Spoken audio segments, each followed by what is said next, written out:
A'udzubillahiminasyaitonirrajim. Bismillahirrahmanirrahim. Assalamualaikum warahmatullahi wabarakatuh.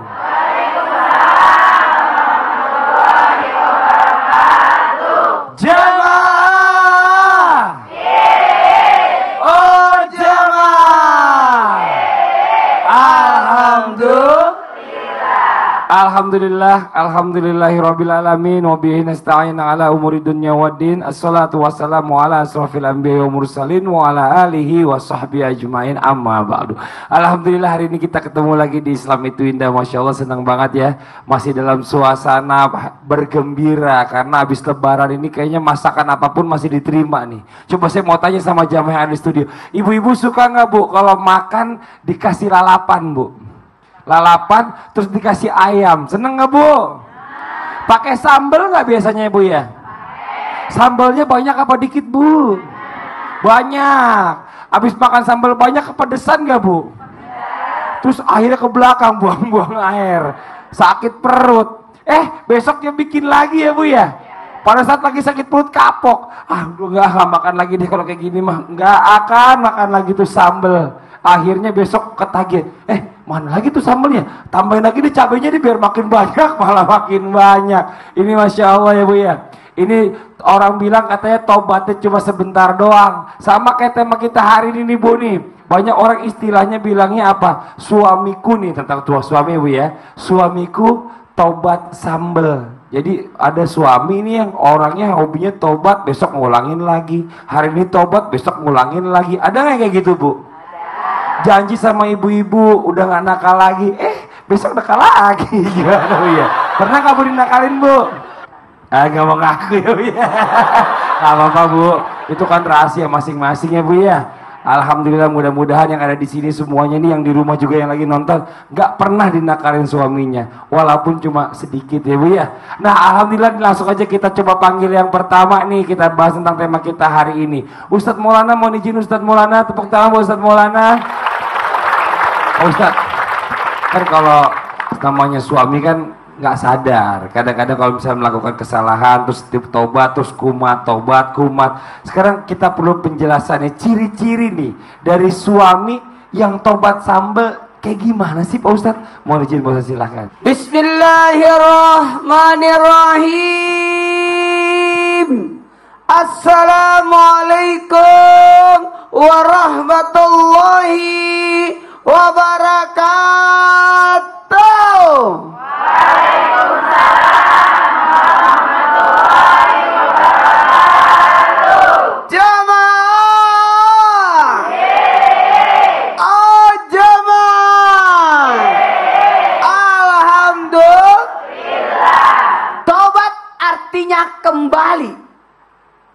Tobat artinya kembali. Makanya ketika orang melakukan dosa disuruh kembali, karena bablas, kelewatan. Jamaah, ciri-ciri suami yang tobat sambal itu ciri-cirinya lemah iman. Kalau lemah iman, mohon maaf, gampang tergoyah. Ini banyak suami seperti itu, berarti suami saya ini lagi lemah imannya. Maka ketika manusia naik, tambahkan amal ibadahnya, dan ketika turun, jangan tinggalkan kewajibannya itu. Makanya mohon maaf, ketika orang sudah menyadari dirinya berdosa, bersalah, maka minta ampun lewat taubat. Dan ketika dia taubat, di situ kita harus arahkan, jangan sampai naik turunnya iman menyebabkan dia mengulangi lagi dosa itu. Kemudian yang kedua, kurangnya bersyukur. Coba lihat, termasuk orang yang kufur nikmat itu sudah dosa sebenarnya, karena tidak melihat lagi nikmat Allah, maka tidak ada rasa syukurnya. Nikmat sudah ada, tinggal bagaimana kita mensyukuri nikmat. Kira-kira dosa nggak bu kalau orang yang tidak mensyukuri nikmat? Dosa nggak? Dosa nggak? Ingatkan suami akan kesyukuran tersebut. kayaknya ini suamiku suka mengeluh. Di situ ciri-ciri laki-laki yang, atau dalam artian suami yang kurang dalam artian tobat sambal, karena ketika itu dia kurang bersyukur. Oh, sudah kurang bersyukurnya ini. Apa ini makanan? Apa nih? Suka sekali. Panasnya. Itu berarti dia sudah termasuk orang yang tobatnya hanya tobat sambal. Kemudian salah pilih teman. Ibu, pernah lihat nggak suaminya bergaul sama yang buruk?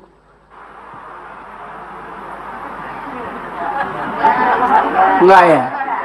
Karena suaminya bergaul di saat ibu tidak ada.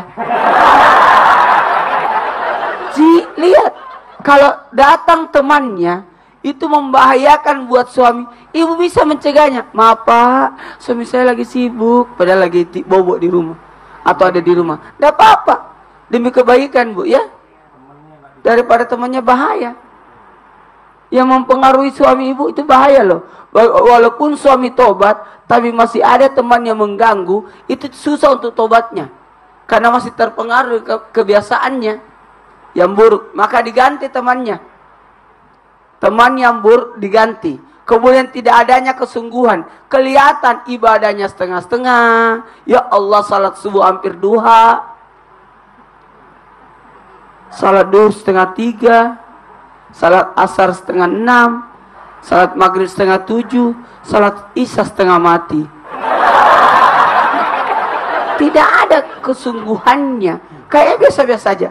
Apalagi tidak mengambil pembelajaran dari hikmah. Ketika semua kalau ada kejadian, ada menimpa langsung emosi, itu bahaya. Pantesan istri saya kadang-kadang kalau misalnya teman saya ada yang datang nih, mungkin dia nggak suka atau bagaimana, dia tahu latar belakangnya, terus dia gini, Pak, kamu besok kan ada syuting pagi, udah tidur istirahat gitu. Nggak situ suruh istirahat, biar suruh teman saya pulang. Tapi itu kode dari Padli juga kan? Oh enggak juga sih. Saya mau orangnya nyantai aja Pak Ustadz. Kadang-kadang suka nggak sadar kalau teman kita itu, oh yang kayak gini. Justru istri itu selalu ngingetin gitu ya. Kadang-kala kan ada teman tidak tahu kalau itu lagi urusan besok pagi. Iya benar. Dia enak, dia bisa tidur pagi. Iya kita melotot. Alhamdulillah. Terima kasih banyak Ustadz, tepuk tangan untuk Ustadz Maulana dong. Ini jadi luar biasa ya. Sebenarnya ini peran istri ini sangat dibutuhkan banget ya Bu ya, untuk mengingatkan suami ini biar tidak melakukan kesalahan, terutama dari teman-teman yang tadi seperti apa yang dijelaskan oleh Ustadz Maulana. Kadang-kadang ada teman yang tukang main judi, datang ke rumah, ya kan, lama-lama suami ibu ikutan main judi. Nauzubillah semua, nauzubillah. Nah nih, kita lanjutkan lagi nih selanjutnya. Sekarang kita cari tahu juga, bicara masalah faktor-faktor yang membuat suami ini hanya tobat sambal. Apa nih, kalau tadi kan ciri-cirinya, sekarang faktor-faktor yang membuat suami hanya tobat sambal apa aja, kita cari tahu. Kita panggil langsung Ustadz Cecep Maulana. Tepuk tangan Ustadz Cecep, silakan Ustadz Cecep. Terima kasih Ustadz Fadli. Jamaah. Oh jamaah. Alhamdulillah. Apapun masalah Anda, ingat Allah dan tetap Cecep. Ceria-ceria.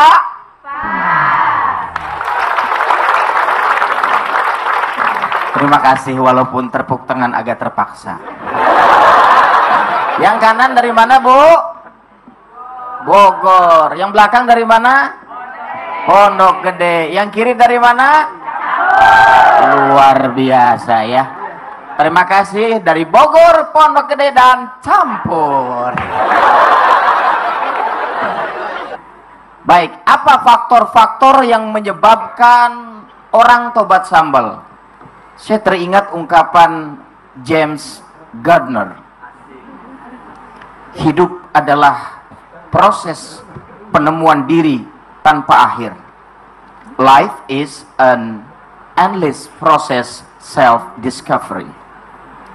Jadi hidup ini penemuan tanpa akhir. Apa yang menyebabkan orang kok tobat sambal sih? Pertama, faktor iman. Yang kedua adalah faktor pergaulan.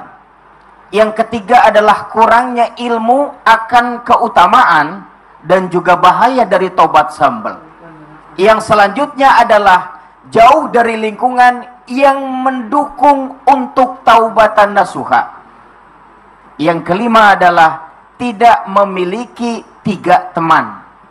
Jadi sedikit lebih menjelaskan apa yang dikatakan Ustaz Maulana. Jadi 3 teman itu apa? Yang pertama adalah mentor friends, yang kedua adalah buddy friends, yang ketiga adalah follower friends. Yang dimaksud mentor friend adalah teman yang bisa menasihati kita. Yang dimaksud dengan buddy friend adalah teman dekat. Maaf, kalau mentor friend biasanya dia lebih profesional. Kalau kita berprofesi di suatu bidang bisnis, teman kita lebih mengetahui tentang itu. Buddy friend, teman dekat, mungkin dia satu alumni. Kalau kita bicara soal bisnis nggak nyambung dengan dia, tapi kita happy dengan dia.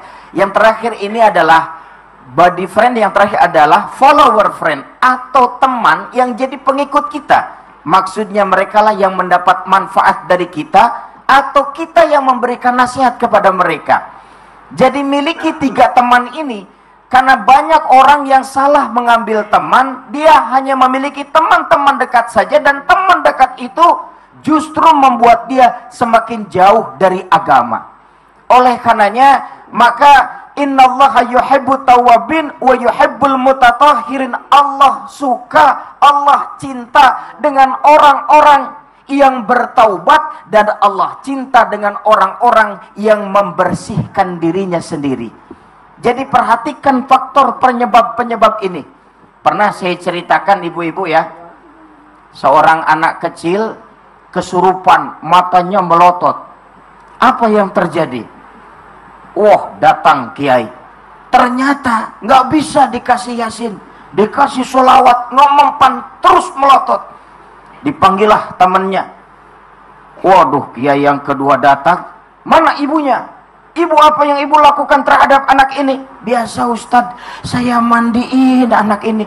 Terus mau sekolah ya, rambutnya dibuntut kuda begitu Ustadz. Begitu dicek, ternyata karetnya kekencengan. Jadi ini penyebabnya yang membuat dia melotot, bukan karena kesurupan. Jadi kalau kita nggak tahu penyebabnya apa, dikasih apapun nggak mental. Oleh karenanya, cari penyebab utama, diantaranya adalah faktor iman. Kuatkan iman dengan banyak ngaji. Faktor pergaulan, hati-hati memilih teman yang disebutkan tadi.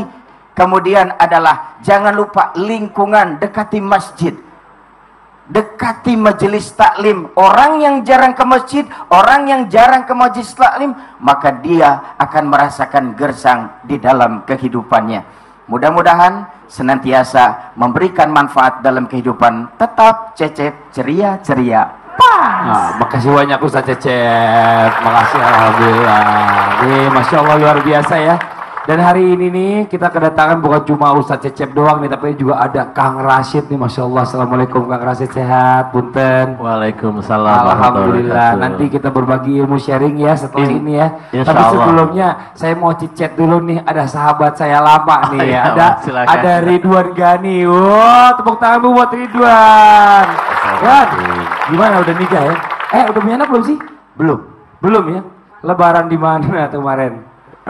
Lebaran di mana? Di rumah mertua. Oh, di rumah mertua ya, Masya Allah ya, hebat ya, luar biasa nih. Ini kita ngobrol-ngobrol bicara masalah tentang suami tobat sambal. Kalau menurut Ridwan sendiri nih, suami yang tobat sambal tuh kayak gimana sekarang? Coba.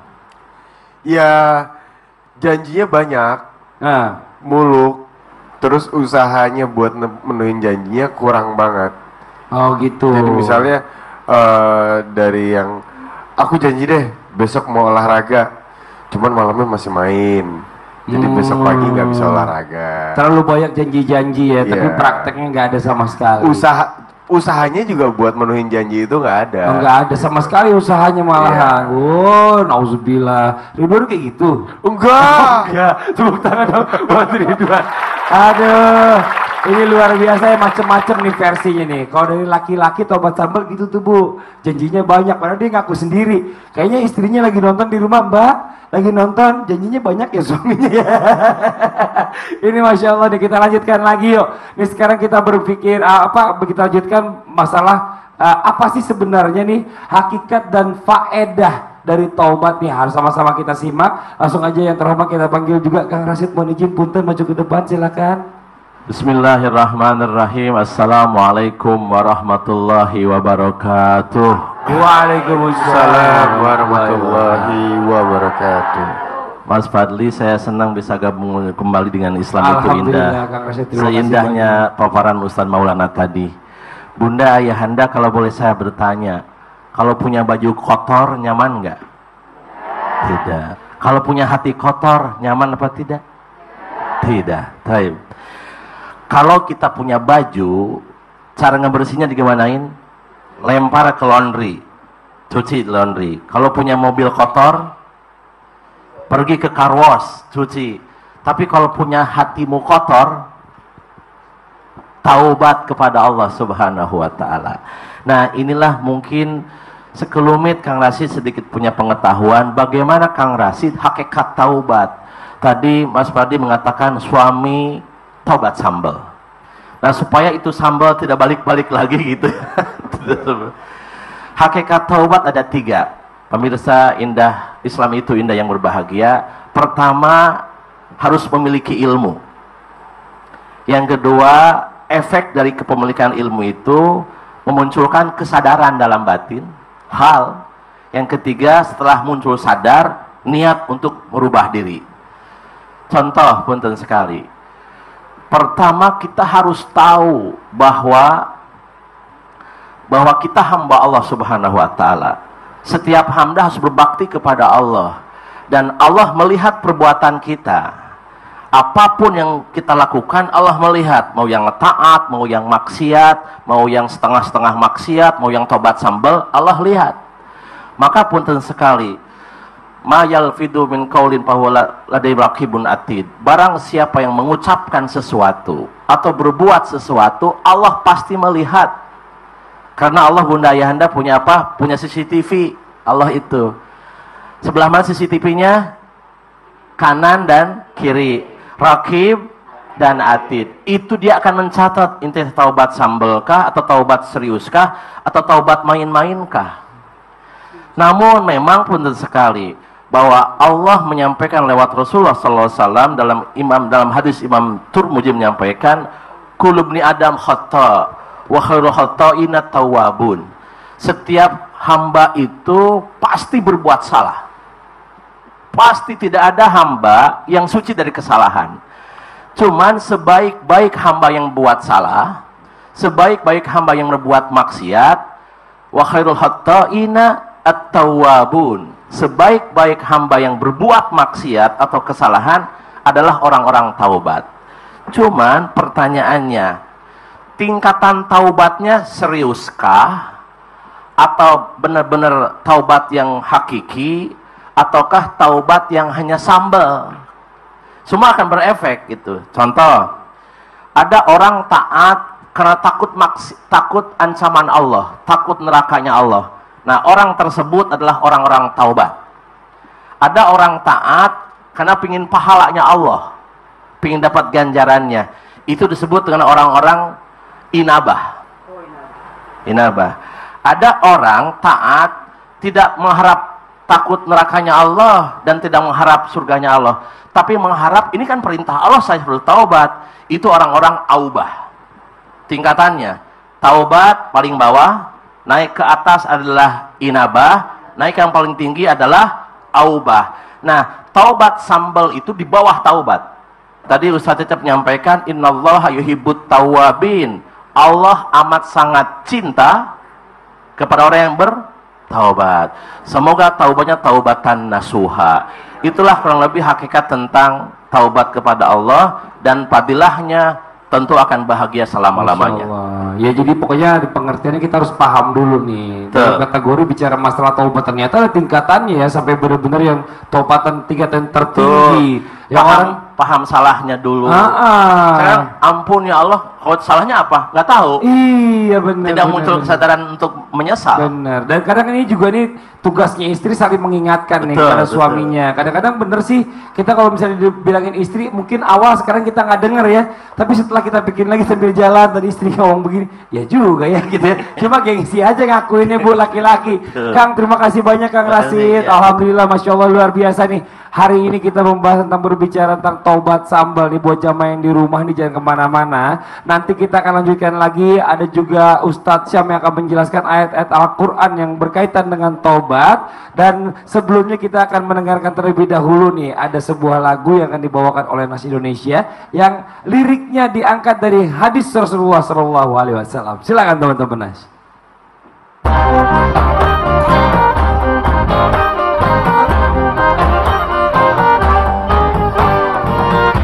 Segera taubat, siang atau malam, janganlah kita putus asa atas rahmat-Nya. Mengangkat tangannya menerima taubat hambanya, walau kesalahan sebanyak buih di lautan. Allah mengangkat tangannya menerima taubat hambanya, walau kesalahan sebanyak buih di lautan. Pintu taubat akan tertutup hingga mentari terbit dari barat. Dan pintu taubat walhamdulillah wa la ilaha illallah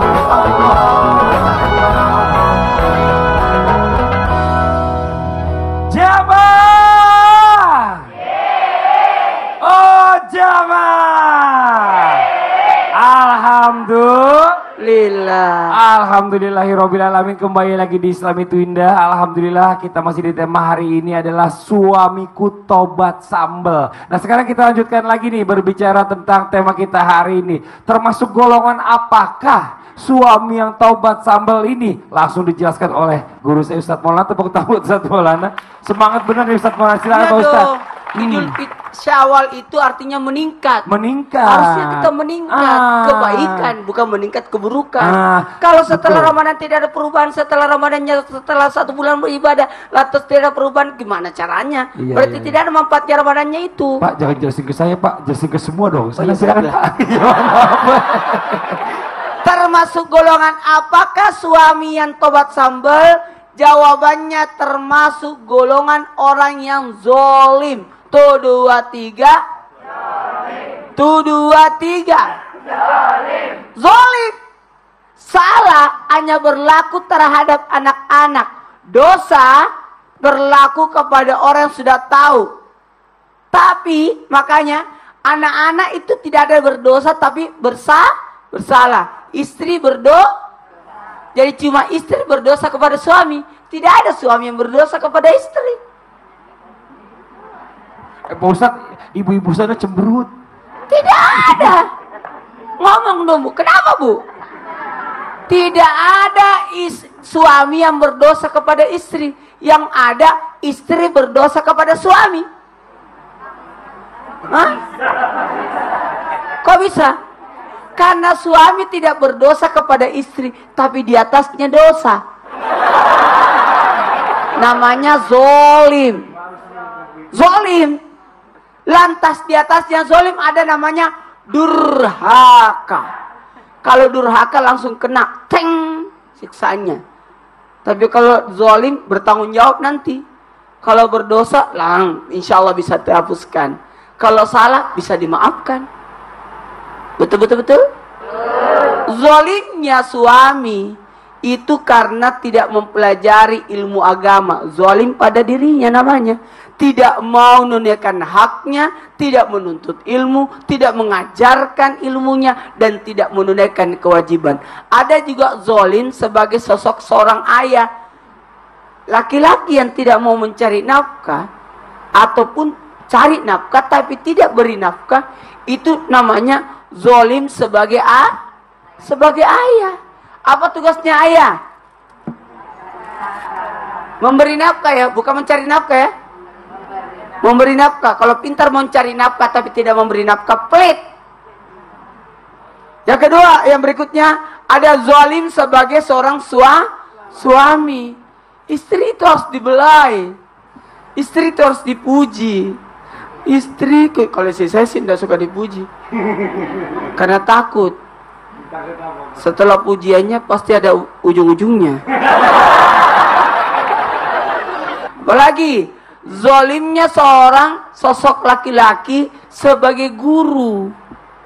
Mohon maaf, suami itu kadangkala berperan sebagai guru, pembimbing, motivator, mengarahkan. Karena sosok suami itu diharapkan kepemimpinannya.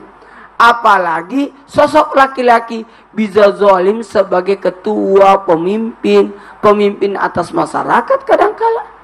Mohon maaf ya, jangan kira kepemimpinan itu hanya berlaku kepada, mohon maaf, yang ada jabatannya. Laki-laki itu pemimpin. Bu, senang nggak kalau suaminya bertanggung jawab? Senang nggak kalau suaminya jujur? Senang nggak ini buat yang di rumah juga? Kalau semua aturan sudah sesuai dengan aturannya, senang kan? Kalau begitu jangan berlaku zolim. Zolim itu lawan daripada apa? Apa itu? Aniaya kan? Mengambil haknya orang. Ibu, sakit nggak? Kalau suaminya marah sama ibu tidak tahu apa penyebabnya. Ibu suka dimarahin. Ibunya lagi bingung. Tak kalau saya jauh, tak saya pulang diomel sama suami saya, katanya gitu. Biasanya, oh berarti mereka sadar. Sadar. Tanpa mereka sadari, ibu-ibu ini mengakui, termasuk di rumah, kalau sebenarnya selama ini bukan suami yang ngomel, tapi dia yang ngomel. Kata dipancing. Betul, Pak Tapi Ustaz. tidak ada yang Tidak ada menyaut. yang ngaku ya. Ternyata ibu-ibu yang ngomel semuanya. Tepuk tangan dong Pak Ustaz Maulana. Terima kasih banyak Pak Ustaz. Ini Masya Allah nih, luar biasa nih. Nah ini hari ini juga nih ya, buat jamaah yang ada di rumah, kita akan coba panggilkan Ustadz Syam. Ustadz Syam menuju Ustadz Syam. Nah ini Alhamdulillah nih, coba berkaitan dengan ayat bicara masalah tentang tobat sambal nih suami nih. Mungkin ada ayat yang bisa dihubungkan sekaligus kita ngaji bareng-bareng. Silakan Ustadz Syam, mohon izin waktunya. Silahkan dibuka surah Ali Imran ayat 135 sampai dengan ayat 136. Kita buka ayat 135 surah Ali Imran. Di sana ada kata-kata Allah yang sangat indah. A'udzu billahi minasy syaithanir rajim.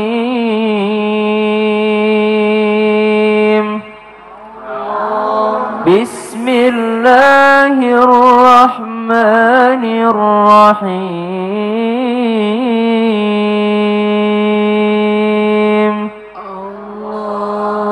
والذين إذا فعلوا فاحشة أو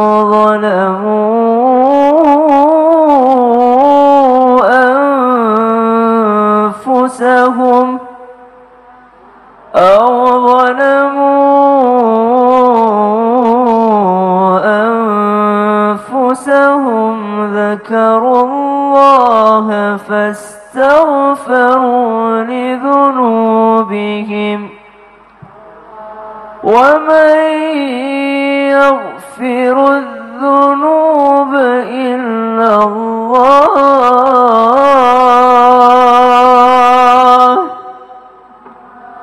ولم يصروا على ما فعلوا وهم يعلمون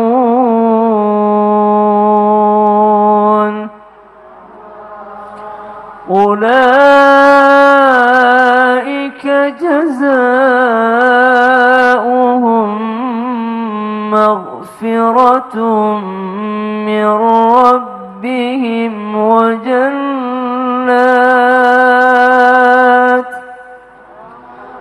وجنات تجري من تحتها الأنهار خالدين فيها ونعم أجر العاملين.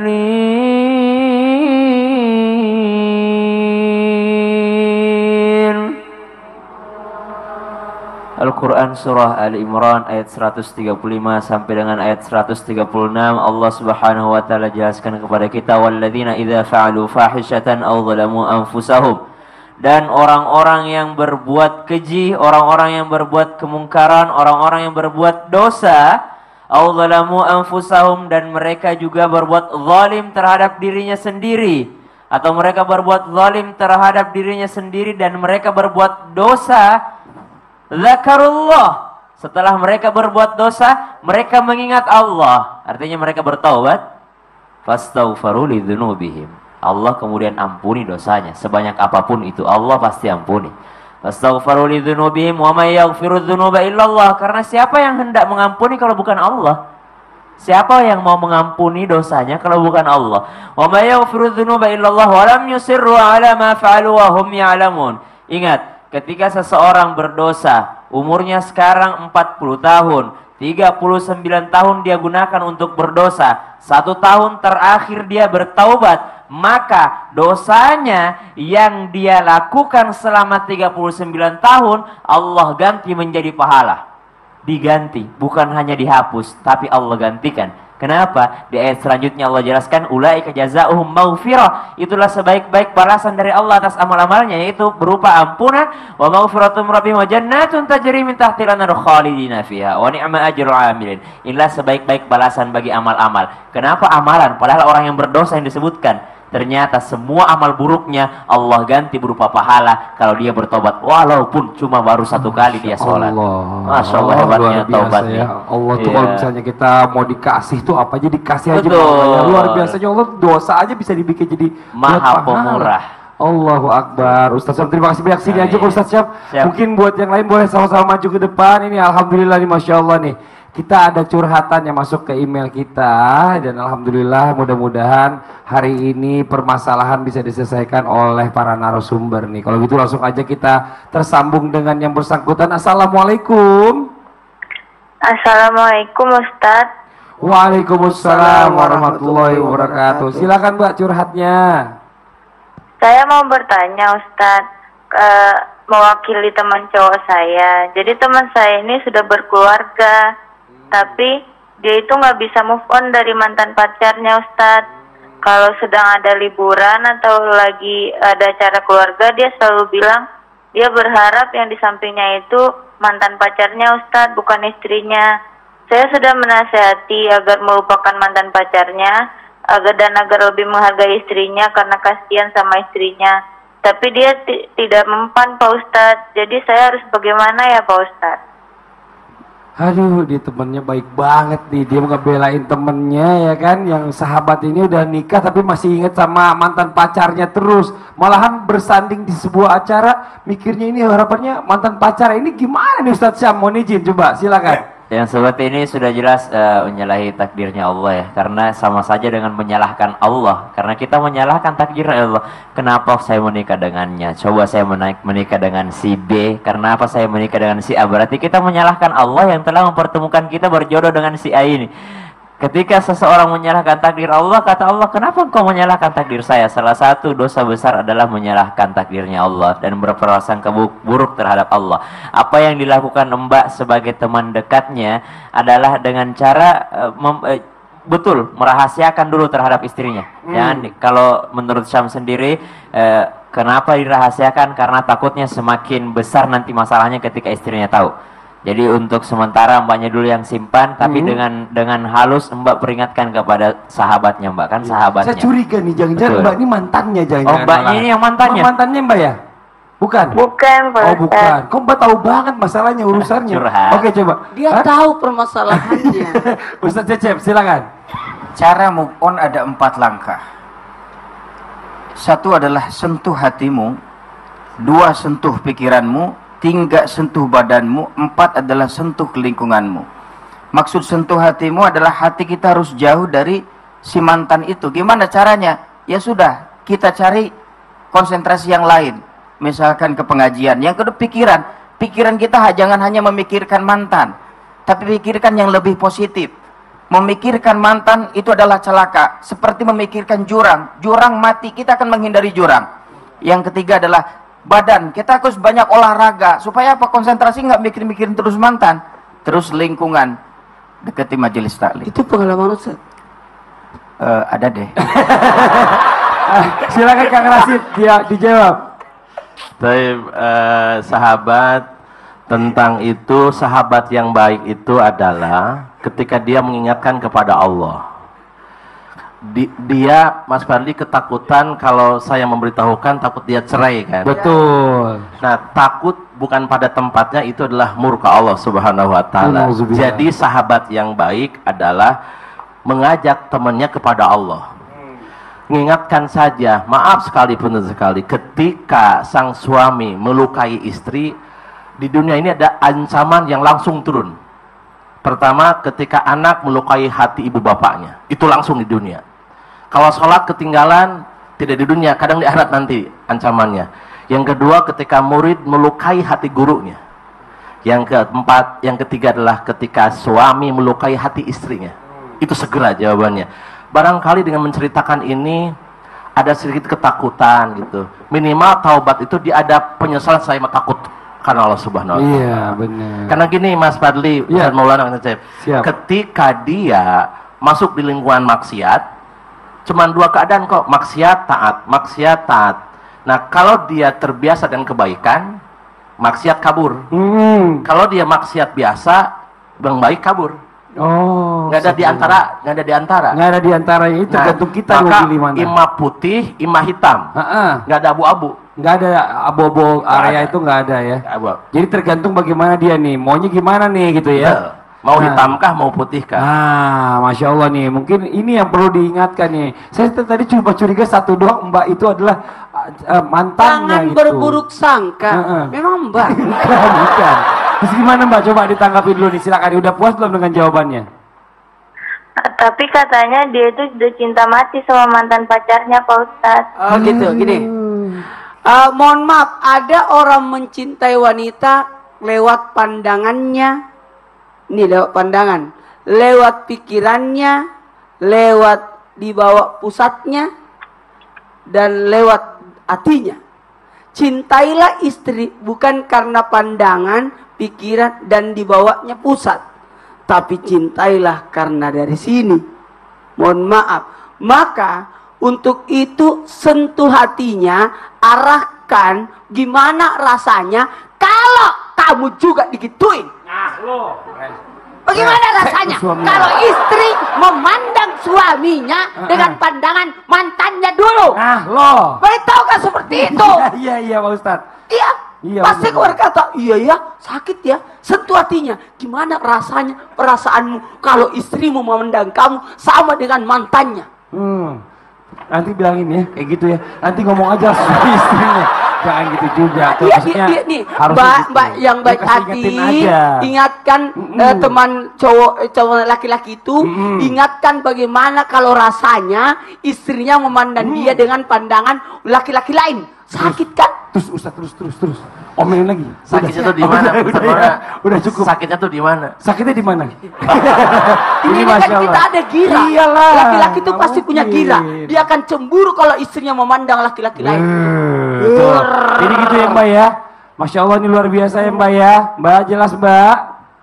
Iya, terima kasih Pak Ustadz. Terima kasih tahu tuh. Seandainya kamu digituin gimana, mau nggak? Kalau nggak mau jangan gituin istrinya gitu ya. Masya Allah, terima kasih banyak Mbak. Mudah-mudahan bisa jadi pelajaran juga buat yang lain. Tepuk tangan dulu dong. Alhamdulillah, mudah-mudahan bisa disampaikan dan selesai permasalahannya. Nih buat jamaah yang di rumah nih, jangan kemana-mana. Sesaat lagi kita akan masih lanjutkan lagi dengan tausiah yang bermanfaat buat semuanya, masih di tema kita hari ini tentang suamiku tobat sambal. Tetap di Islam itu Indah. Jamaah! Oh jamaah! Alhamdulillah.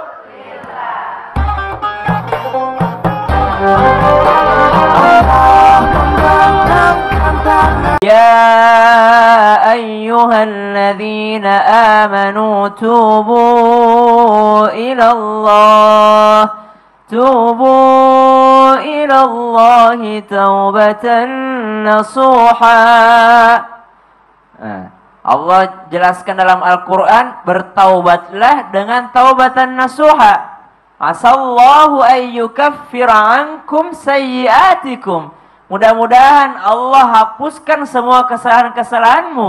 Wa yudkhilakum jannatin tajri min tahtihal anhar. Dan Allah masukkan dirimu ke dalam surga. Orang baru taubat, dia meninggal dunia, Allah masukkan ke dalam surga karena taubatnya adalah taubatan nasuha. Apa itu taubatan nasuha? Setelah dia bertobat tidak diulangi lagi. Kenapa tidak diulangi lagi? Karena sudah meninggal dunia. Nah, innamal a'malu bil khawatim, dilihat daripada akhirnya. Tapi sialnya kalau seandainya dia taubat sambal dan di akhir hidupnya dia sementara melakukan maksiat, sementara meninggalkan salat, sementara durhaka terhadap orang tuanya, sementara dia melakukan sesuatu yang dilarang oleh agama, dilarang oleh Allah, dan dia meninggal dunia, makanya Rasulullah ingatkan, sering-seringlah mengingat pemutus kelezatan. Apa itu pemutus kelezatan? Kematian. Kalau kita mau sering-sering bertaubat, maka sering-sering ingat mati. Karena kalau kita diakhiri dengan maksiat, maka seperti inilah yang mendapat balasan nanti di akhirat. Allah jelaskan dalam Al-Quran, A'udzubillahi minasyaitonirrajim. Qul ya ibadiyalladzina asrafu ala anfusihim لا تقنطوا من رحمة الله إن الله يغفر الذنوب جميعا. Sesungguhnya Allah mengampuni segala dosa. Sebanyak apapun dosa pasti Allah akan ampuni. Makanya kita lihat akhirnya bagaimana nih?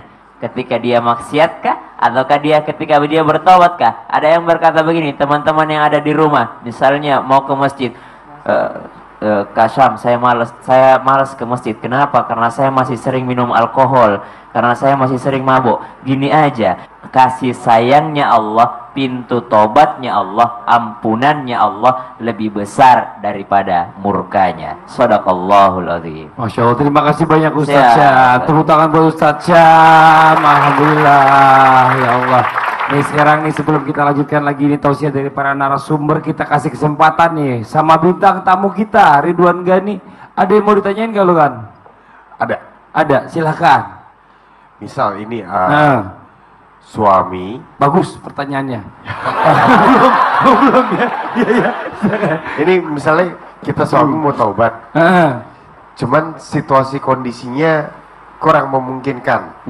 Contoh nih. Maling. Maling mau tobat, mau berhenti jadi pencuri. Tapi masalahnya dia ngidupin keluarganya selama ini pakai hasil curian. Aduh. Itu gimana? Kalau dia berhenti maling berarti dia nggak bisa ngidupin keluarganya dong. Gak apa-apa, tenang dulu, santai ya. Dijelaskan dulu sama Kang Rashid. Mohon izin Kang Rashid, silakan. Baik.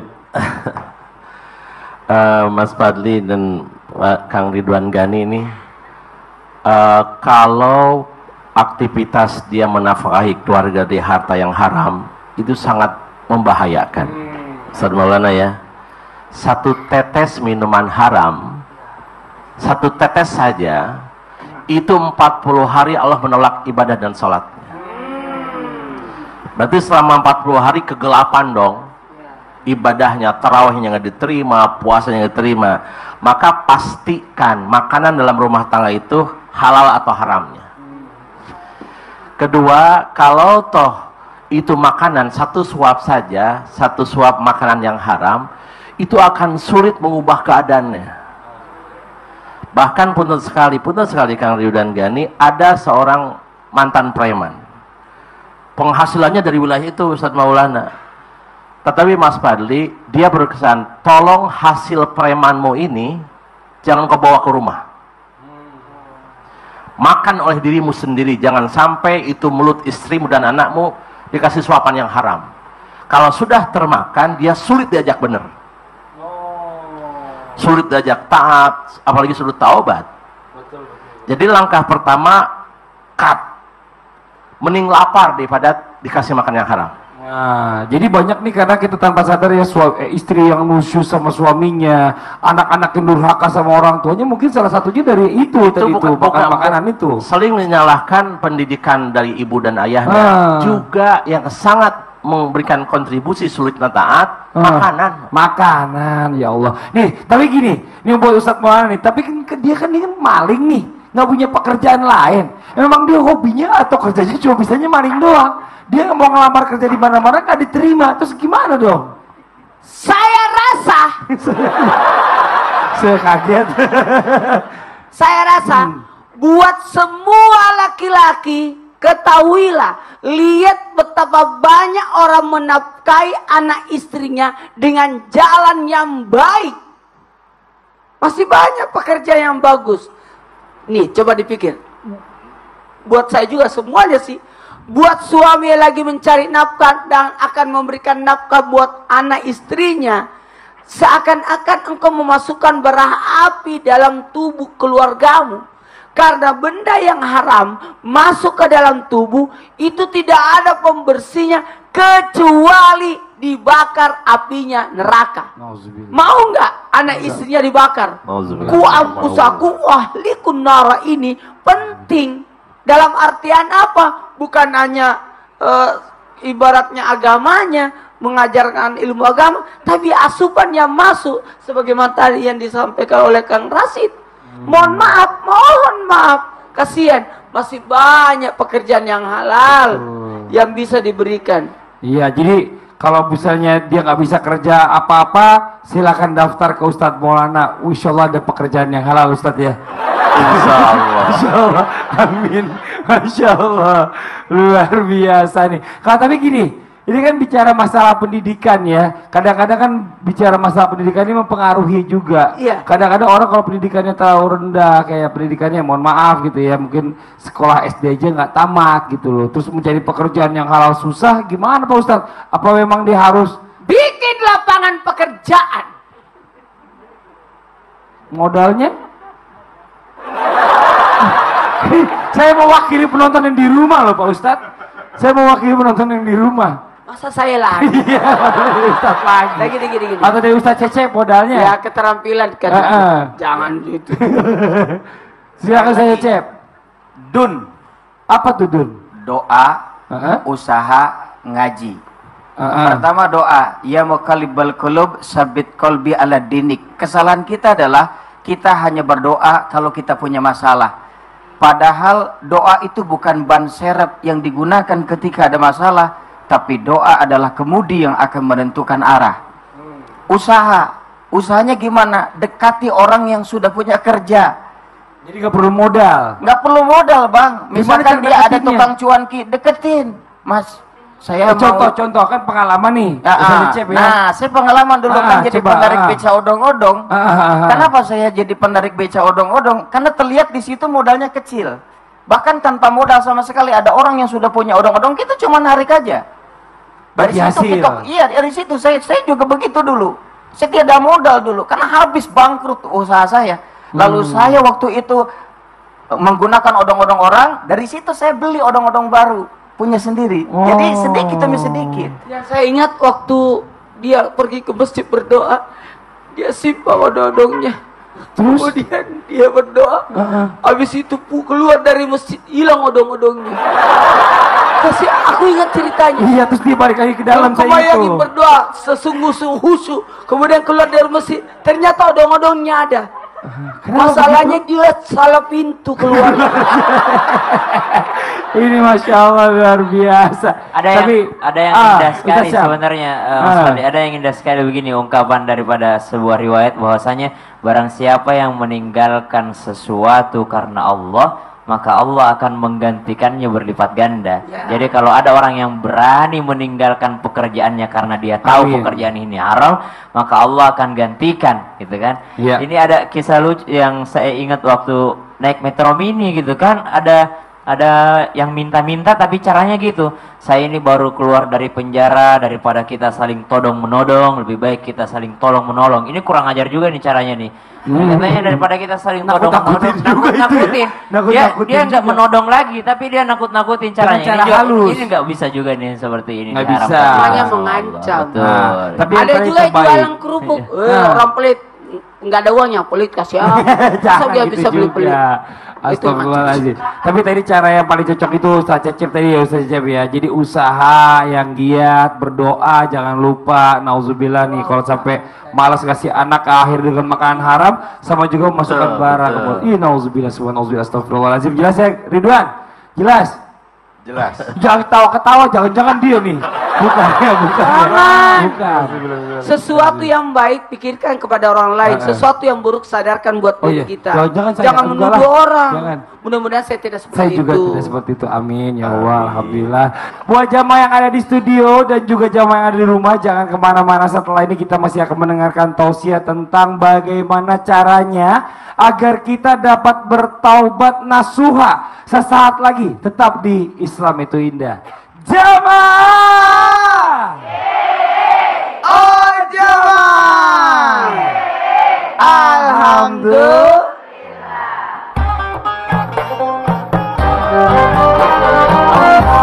Mengangkat tangannya menerima taubat hambanya, walau kesalahan sebanyak buih di lautan, dan itu taubat akan tertulah. Wala ilaha illallah, Allahu Akbar.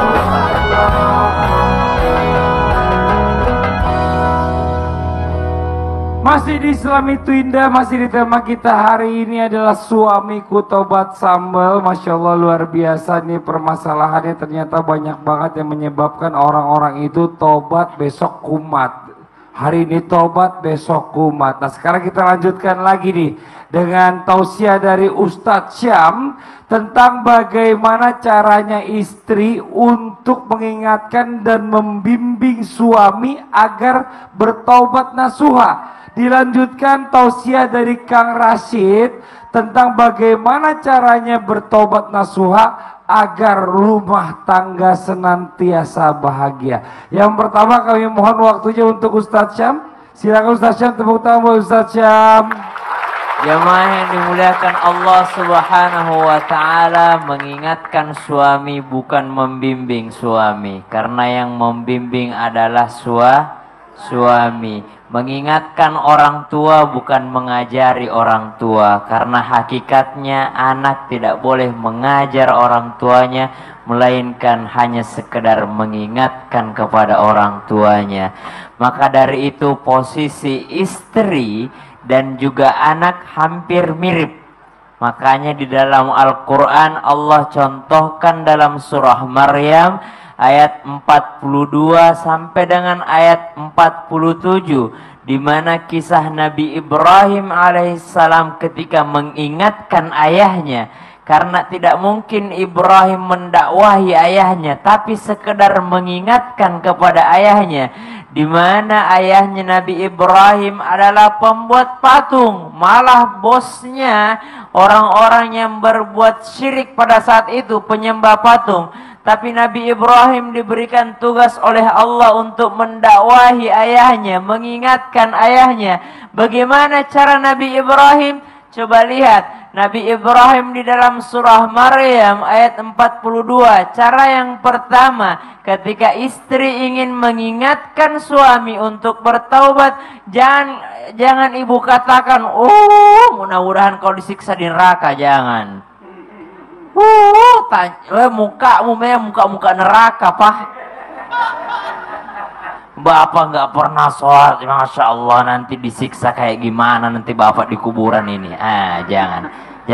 Tapi coba lihat caranya Nabi Ibrahim dalam surah Maryam. Coba lihat caranya Nabi Ibrahim dalam surah Maryam. Yang pertama 42, apa kata Nabi Ibrahim? Ya abati, lima ta'budu ma la yasma'u wa la yubsiru wa la yughni 'anka syai'a. Wahai ayahku, kenapa engkau sembah sesuatu yang tidak mendengar, sesuatu yang tidak melihat, dan sesuatu yang tidak bisa membuatmu kaya? Artinya apa? Cara dakwah yang pertama, kasih sesuatu yang logis. Kok ayah judi mulu ya?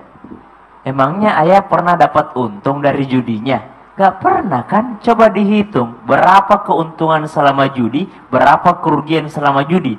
Nanti kalau dia hitung berhasil dia dapatkan, ternyata saya rugi terus, insya Allah mudah-mudahan dia berpikir. Kalau tidak berhasil, coba lihat cara Nabi Ibrahim yang kedua. Apa kata Nabi Ibrahim kepada ayahnya? Ya ayahku, sesungguhnya aku ini qad ja'ani minal ilm. Sesungguhnya aku sudah dapat wahyu dari Allah, maka ikutilah aku, fattabi'ni, maka ikutilah aku. Artinya apa? Ibu buktikan kepada suami, anak buktikan kepada ayah bahwasanya seandainya kita bertaubat kepada Allah, Allah berikan kita kehidupan yang layak. Makanya sebagai pemuda muslim yang hebat, perlihatkan kepada dunia bahwa kita ini hebat, bahwa kita ini kaya, bahwa kita ini bukan peminta-minta, bukan orang-orang yang mengandalkan zakat, bukan. Orang muslim, kaum muslimin, bukan orang-orang yang mengharapkan sedekah, bukan. Tapi orang kaum muslimin, anak muda yang ada di rumah semuanya, mari kita buktikan kepada dunia bahwa kita ini mampu mengubah dunia. Bahwa dengan, coba lihat hijab-hijab anak muda sekarang sudah luar biasa. Coba lihat fashion-fashionnya anak muda muslim sekarang luar biasa. Sudah menjadi fashion center ya. Sudah menjadi trendsetter bagi seluruh dunia. Lagi dilirik sekarang ini. Kita perlihatkan. Ini qad ja'ani, kata Nabi Ibrahim, perlihatkan bukti dulu. Kemudian apalagi kalau tidak berhasil dibuktikan, apa kata Nabi Ibrahim di dalam Al-Qur'an surah Maryam? Lalu dia berkata kepada ayahnya, wahai ayahku, sesungguhnya aku sangat takut seandainya engkau akan dimasukkan ke dalam neraka, padahal Allah itu Maha Pengasih. Coba lihat, ditunjukkan Maha Pengasihnya Allah, bukan Maha Menakutkannya Allah. Kalau mau mengajak untuk bertaubat, kasih tahu, wahai suamiku, ayah, seberapapun besarnya dosa ayah, ampunan Allah masih jauh lebih besar. Jangan lihat gunung dosa, bukit dosa yang ada di belakang, tapi lihatlah gunung dosa, gunung ampunan yang ada di belakangnya. Gunung ampunannya Allah lebih besar daripada bukit dosa. Kemudian cara yang terakhir, ketika masih tidak berhasil lagi dijelaskan dalam Al-Quran, maka Nabi Ibrahim berkata, salamun alaik, semoga engkau selamat dan semoga Allah mengampunimu. Satu-satunya cara yang paling luar biasa dari istri adalah menangis di tengah malam, minta doa kepada Allah, semoga Allah memberikan petunjuk kepada suami, semoga Allah memberikan petunjuk kepada keluarga kita. Shadaqallahul azim.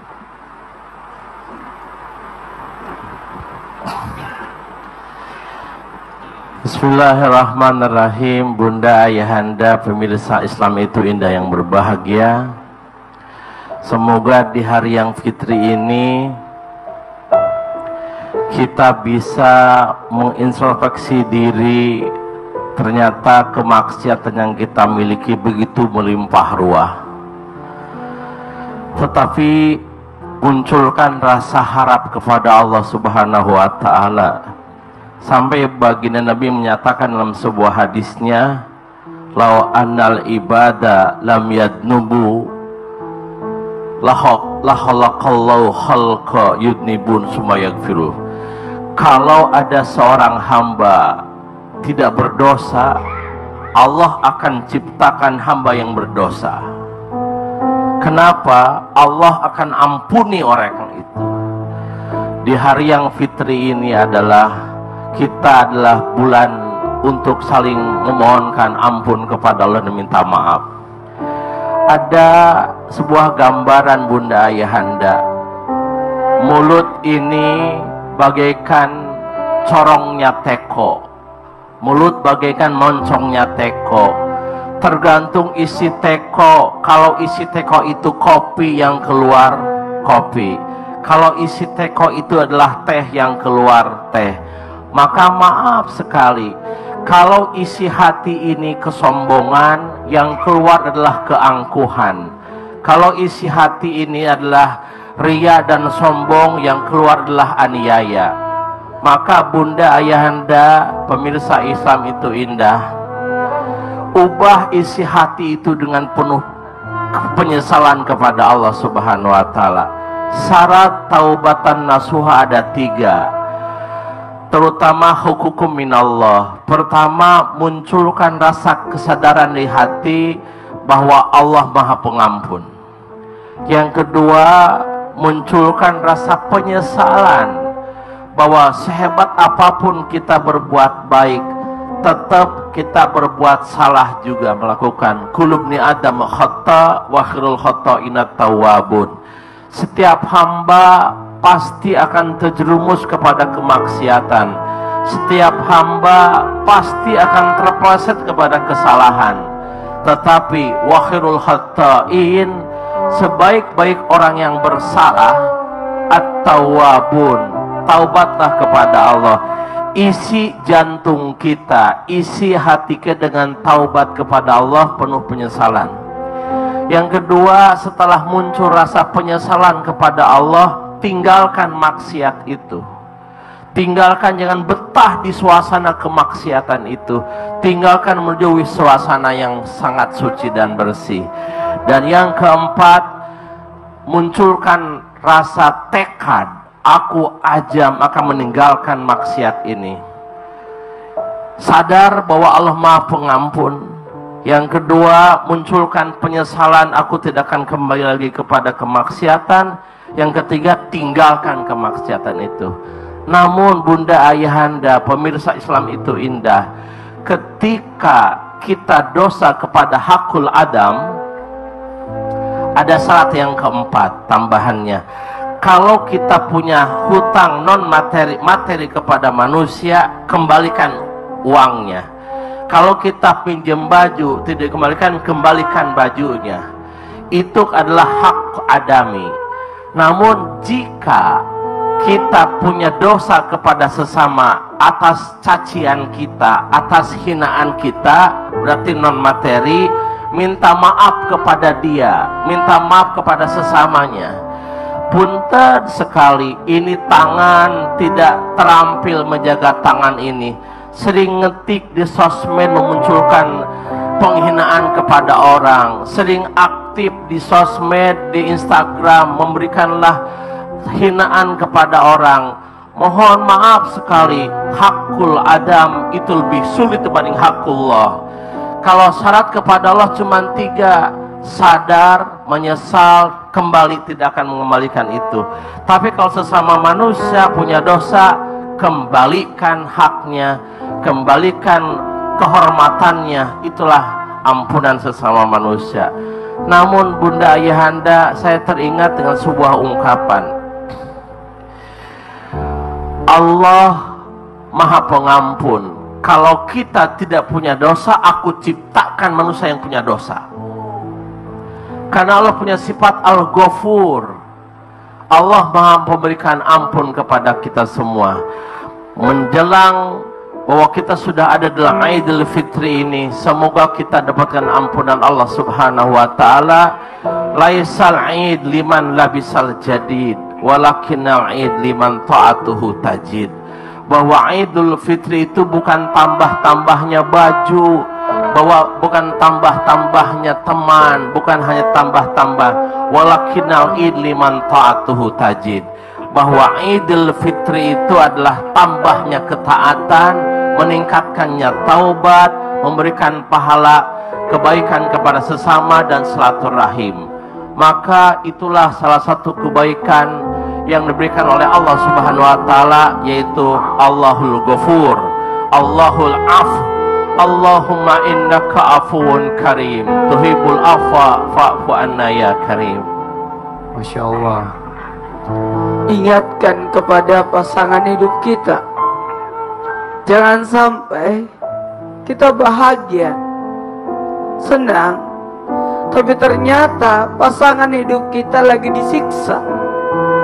Kepada siapapun, ingatkan pasangan kita. Ibu, bayangkan suami ibu mau dibakar. Ibu, bayangkan orang yang ibu cintai tersiksa.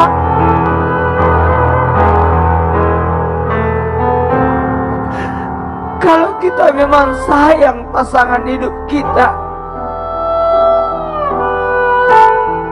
jangan biarkan mereka dalam kemaksiatan. Ya Allah,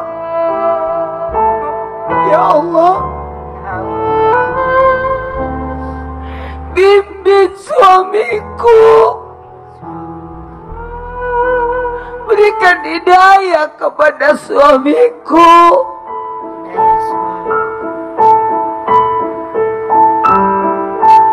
Mudah-mudahan kita bisa masuk ke dalam surga sekeluarga, keturunan kita. Amin, amin ya rabbal alamin.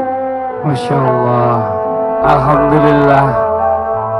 Alhamdulillahirabbil alamin. Baru saja kita mendengarkan tausiah dari para narasumber kita. Mudah-mudahan apa yang disampaikan oleh Ustadz Maulana, Kang Rashid, Ustadz Cecep dan juga Ustadz Syam bisa jadi ilmu yang bermanfaat untuk kita semuanya. Amin amin ya rabbal alamin.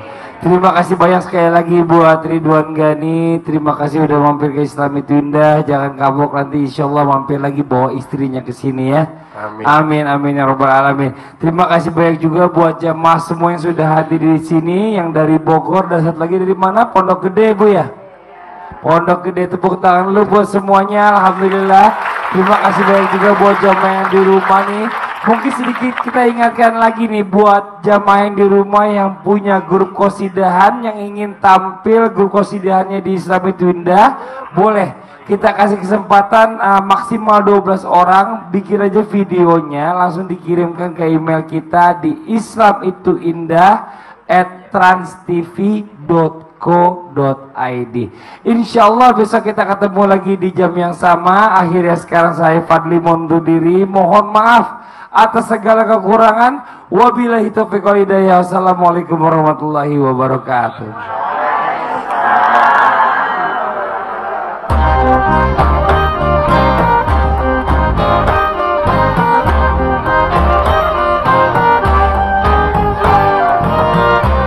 Segera taubat, siang atau malam, jangan